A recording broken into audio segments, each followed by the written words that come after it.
It was 1953. The Cold War had begun, but the deadliest battle was fought not with bombs, but with typewriters. Close your eyes. Picture your most trusted source for the news. Now, imagine over 400 of its most respected reporters, editors, and columnists were secretly working for one client only, the Central Intelligence Agency. 400 assets, embedded in the very heart of American democracy. This is not a conspiracy theory. This is the documented history of Operation Mockingbird. They didn't just want to influence the news. They wanted to write it. They wanted to delete inconvenient truths and fabricate palatable lies. They achieved a level of mind control that no foreign enemy could ever dream of. We are going to expose the true cost of this deception. We will trace the line of command, from the desks of architects like Allen Dulles and Cord Meyer Jr., all the way down to the newsprint you held in your hands. This operation was the deepest betrayal of public trust in American history. It turned the free press into a weapon. And once you see how they did it, you will never read a headline the same way again. The shadow that began to creep across the newsroom in 1953 is still standing over your shoulder today. The question is, why?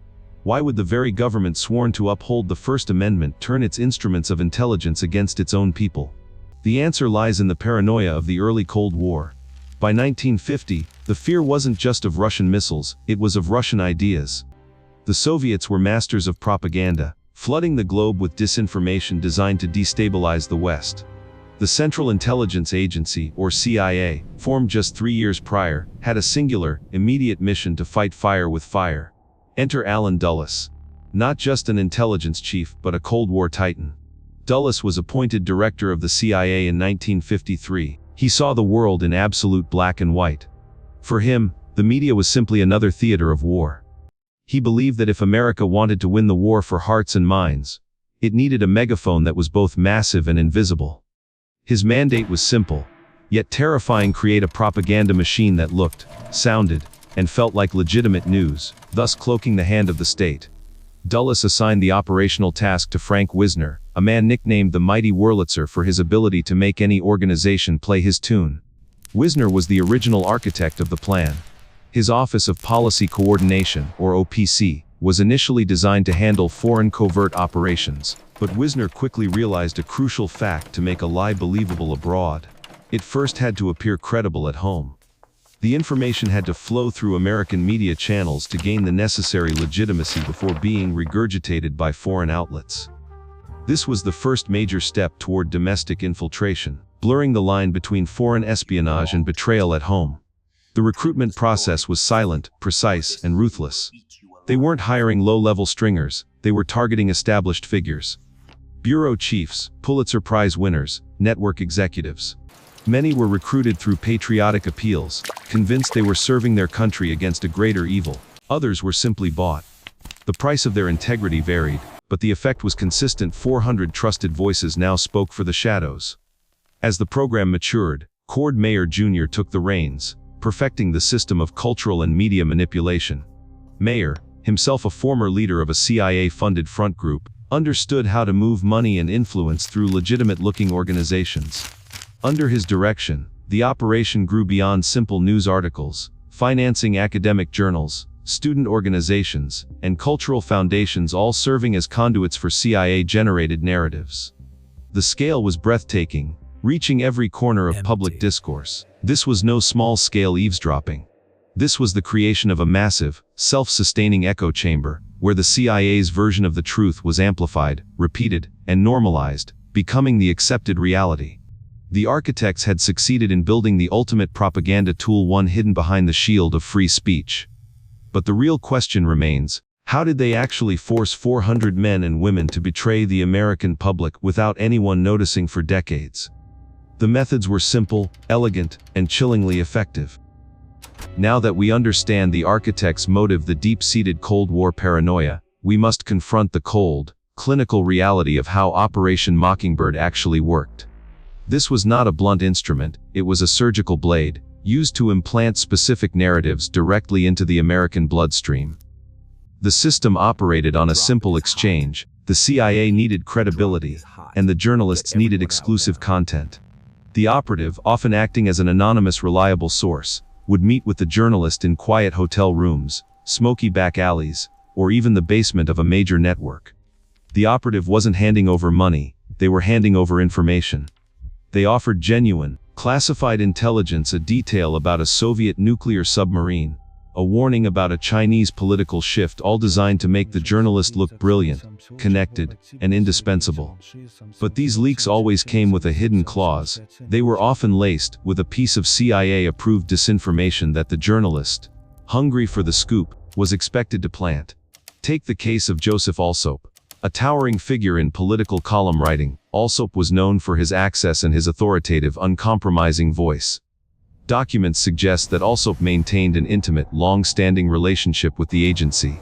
He wasn't just receiving information. Sources allege he was collaborating to push the CIA's foreign policy narratives. When Alsop wrote about the urgency of American intervention in Vietnam, or the danger of communist movements in Latin America, he gave those policies the undeniable weight of journalistic independence. This was the genius of Mockingbird. The CIA didn't have to argue for its policies. It merely had to ensure that the nation's most respected columnists argued for them instead. And the public never suspected the author had a secret agenda. The infiltration was not limited to hard news. It extended into the cultural and intellectual spheres, proving the operation's chilling ambition. The agency understood that students, intellectuals, and artists shaped the future. They used sophisticated front organizations, non-profits, foundations, and cultural magazines to secretly channel funds and influence ideas. One such operation involved the journal Encounter, which was secretly funded by the CIA for decades. The goal was to promote American anti-communist thought among the European elite. This brings us to a figure whose name still sparks debate: Gloria Steinem. In the 1950s, before she became a leading feminist icon, Steinem admitted to having managed a student-run magazine that received money from a foundation that was later revealed to be a CIA front. Steinem has always maintained that she was a young idealist who had no knowledge of the CIA's involvement at the time. But the revelation highlighted how deeply the agency's tendrils reached into ostensibly independent cultural movements. It showed that any organization deemed influential, even a student magazine, was a potential target for subversion. The cumulative effect of this constant, subtle stream of planted stories was devastating. If the CIA wanted to destabilize a foreign leader, they simply fed stories to the press alleging corruption, incompetence, or Soviet ties. Once those allegations appeared in the New York Times, they became facts that foreign governments, and even the American Congress, could not ignore. The American media became an unwilling executioner, destroying reputations, policies, and sometimes entire governments, all on command from the shadows. This was a betrayal of the journalists who were unknowingly competing with colleagues on the CIA payroll. It was a betrayal of the editors who unknowingly approved state propaganda. But most fundamentally, it was a profound betrayal of the American public, who were led to believe that the truth was sacred. For 2 decades, the operation remained perfectly hidden, protected by the very silence and trust it was designed to destroy. But no secret operation of this scale can last forever. The truth, like a corrosive acid, was slowly eating away at the edges of the agency's control. The system that Dulles and Frank Wisner built was terrifyingly effective, but it contained one fatal flaw: it relied entirely on absolute power and absolute secrecy. And in the 1970s, that secrecy was about to shatter, bringing the entire structure crashing down. For 2 decades, Operation Mockingbird reigned supreme, shielded by its own invisibility. But the 1970s were a decade of reckoning. The shockwaves of the Watergate scandal had shattered public faith in the executive branch, demanding a level of transparency the CIA was fundamentally incapable of offering. The truth, long suppressed, was about to stage a violent comeback. The system was unraveling from the inside.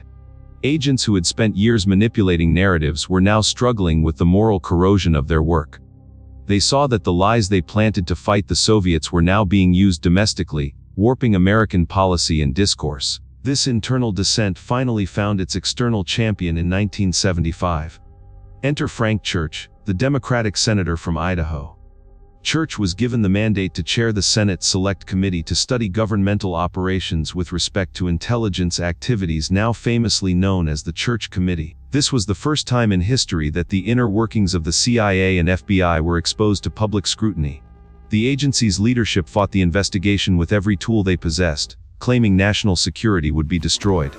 But Senator Church was relentless. He demanded answers. The atmosphere in Washington became thick with fear. The committee subpoenaed former directors, agents, and documented a dizzying array of illegal and unethical activities. One after another, the pillars of the CIA's domestic power began to crumble. The committee found evidence of illegal surveillance, involvement in assassinations, and, crucially, the extensive network of media manipulation known as Mockingbird.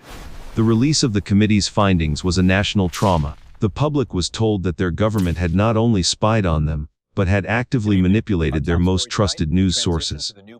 The committee's final report confirmed the agency's deep, sustained involvement with American media, stating that the CIA maintained secret relationships with hundreds of journalists, editors, and executives across every major network and publication.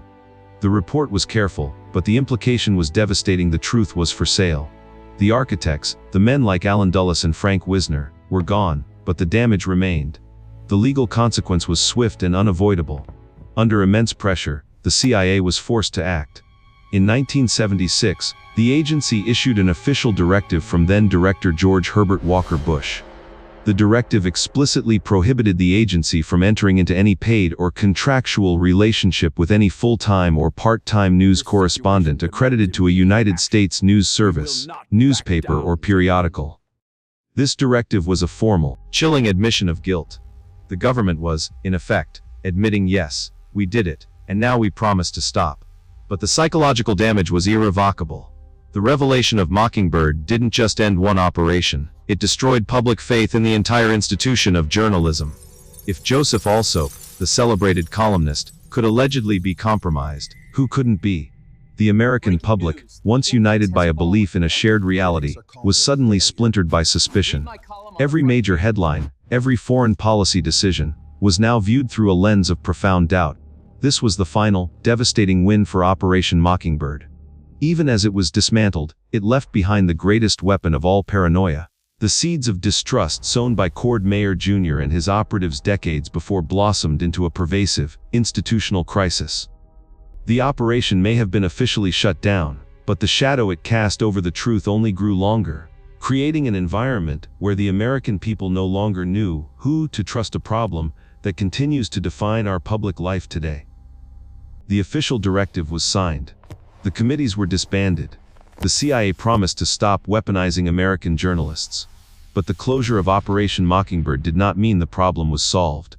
It simply meant the poison had finished its work. The system built by Dulles and Frank Wisner left a catastrophic psychological legacy. It proved that the greatest battlefield is not a physical one, but the mind. It taught the world that the most effective way to destroy a democracy is not through external force, but by obliterating the public's ability to discern fact from fiction. The revelations permanently destroyed the firewall between the state and the press. That profound doubt created by the betrayal, the question, is this another lie, has become an integral part of the American psyche. Every breaking news alert, every political scandal, every piece of investigative journalism now carries the inherent burden of suspicion. This is the ultimate, terrifying victory of Mockingbird. Even today, the mechanisms of manipulation endure. The front organizations and the quiet exchanges have merely evolved, adapting to the speed and anonymity of the digital age. Who needs 400 paid reporters when an algorithm can spread a lie faster than the truth can put on its boots? The question is no longer who is buying the newsprint, but who is programming the feed. The shadow that began to creep across the newsroom in 1953 is no longer limited to the paper. It is in your phone. It is in your feed, and it is stronger than ever. Understanding Operation Mockingbird is not just understanding history. It is understanding how to survive in the current information war.